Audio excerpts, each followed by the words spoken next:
Tiger kitchen থেকে সবাইকে স্বাগতম। আপনাদের সাথে আছি আমি জয়প্রিয়া সুখী দেবী দাসী।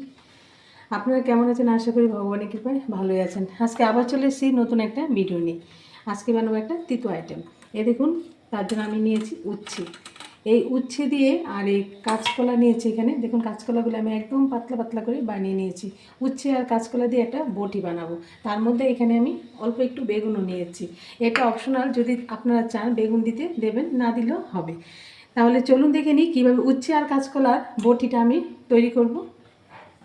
কড়াতে আমি তেল বসিয়ে দিয়েছি, তেলটা গরম হয়ে গেছে। এখন এই যে উচ্ছেগুলির মধ্যে না আমি আগে থেকে একটু লবণ মেখে রেখেছিলাম। এই দেখুন জলটা বেরিয়ে গেছে। এখন আমি উচ্ছেগুলি দিয়ে দিচ্ছি। উচ্ছেটা আমি একটু হালকা ভেজে নিচ্ছি।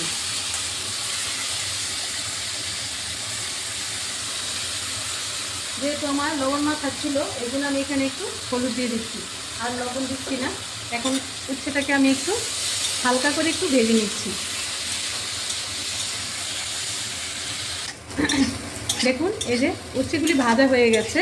আমি ততটা লাল করিনি। এখন আমি উচ্ছেটাকে নামিয়ে দিচ্ছি। এই যে এখানে যে বেগুনটা বানিয়ে নিয়েছিলাম, বেগুনটা এই তেলে দিয়ে দিচ্ছি। এর মধ্যে স্বাদ মতো লবণ দিয়ে দিচ্ছি। এখন বেগুনটাকে আমি একটু লাল করে ভেজে নিচ্ছি। দেখুন বেগুনটা ভাজা হয়ে গেছে। এই যে বেগুনটা নামিয়ে দিচ্ছি। এখন আমি আর তেল দিচ্ছি না, যেহেতু আমি উচ্ছেটা তেলে ভেজে নিয়েছি। এই অল্প একটু তেলের মধ্যেই ফোড়নটা দিচ্ছি। এখানে আমি দুটো শুকনো লঙ্কা ফাটিয়ে দিয়ে দিলাম, দুটো তেজপাতা দিয়ে দিলাম, দিয়ে ভালোভাবে একটু লঙ্কাটা আর তেজপাতাটা একটু ভেজে নিচ্ছি। এই লঙ্কাটা ভাজা হয়ে গেছে। এখন আমি এখানে এই যে আদা একটু একটু বেটে নিয়েছি, আদাটা তেলে ফোড়ন দিয়ে দিলাম। আদাটাকে একটু যাতে কাঁচা গন্ধটা চলে যায় তার জন্য একটু তেলে ভেজে নিচ্ছি।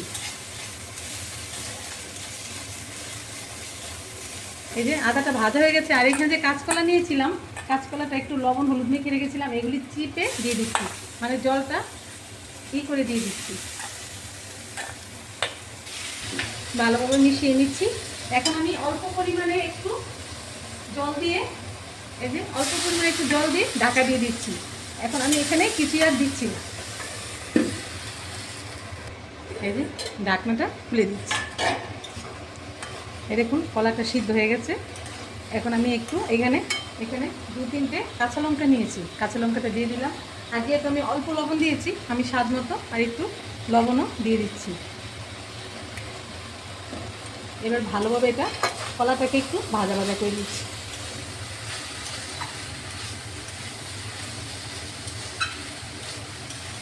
এই উচ্ছেটা অনেকে উচ্ছেটা খেতে চায় না। যখন এরকমভাবে এই বটিটা হবে না, তারা বুঝতেই পারবে না এটা কি খাচ্ছে। এত টেস্ট হয় এই উচ্ছে বটিটা।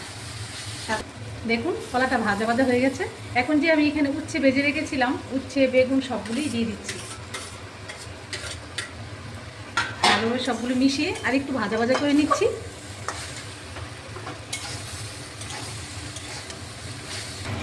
এখানে স্বাদ মতো চিনি দিয়ে দিচ্ছি। যেহেতু উচ্ছে আছে তার জন্য একটু চিনি মিষ্টি দিলে টেস্টটা বাড়বে, আর ততটা তিতো লাগবে না। অনেক সময় অনেক বাচ্চারা উচ্ছেও খায় না, কাঁচকলা খায় না, একসাথে এরকম করে রান্না করে খাইয়ে দিতে পারবেন। এরকমভাবে রান্না করে ভগবানকে ভোগ লাগিয়ে আপনারা একবার ট্রাই করবেন কেমন লাগলো সেই উচ্ছে আর কাঁচকলা বটিটা। এখানে আমি একটু পিঠালি দিচ্ছি। পিঠালিটা সেটা চালের গুঁড়ো, যদি চালের গুঁড়ো আপনাদের কাছে না থাকে একটু আটাও দিয়ে দিতে পারেন।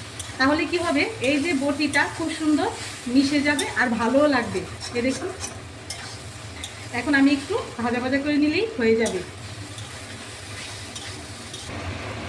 এখানে আমি অল্প একটু পরিমাণে একটু সেন্টের জন্য একটু ঘি ব্যবহার করেছি। এটা দিলে কি হয়, আরও একটু মানে বটিটা আরও টেস্ট হবে। এটা চাইলে আপনারা নাও দিতে পারেন, একটু দিলে ভালো লাগে। এটা দেখুন হয়ে গেছে, ঘিটা মিশিয়ে নিয়েছি। এখন আমি এই বটিটা নামিয়ে দিচ্ছি। এখন রেডি হয়ে গেল উচ্ছে আর কাঁচকলার বটি। এরকমভাবে বানিয়ে আপনারা ভগবানকে ভোগ লাগিয়ে প্রসাদ পাবেন। আজকের মতো ভিডিও এখানেই শেষ। সবাই ভালো থাকবেন, সুস্থ থাকবেন। আবার দেখা হচ্ছে পরের ভিডিওতে। হরে কৃষ্ণ।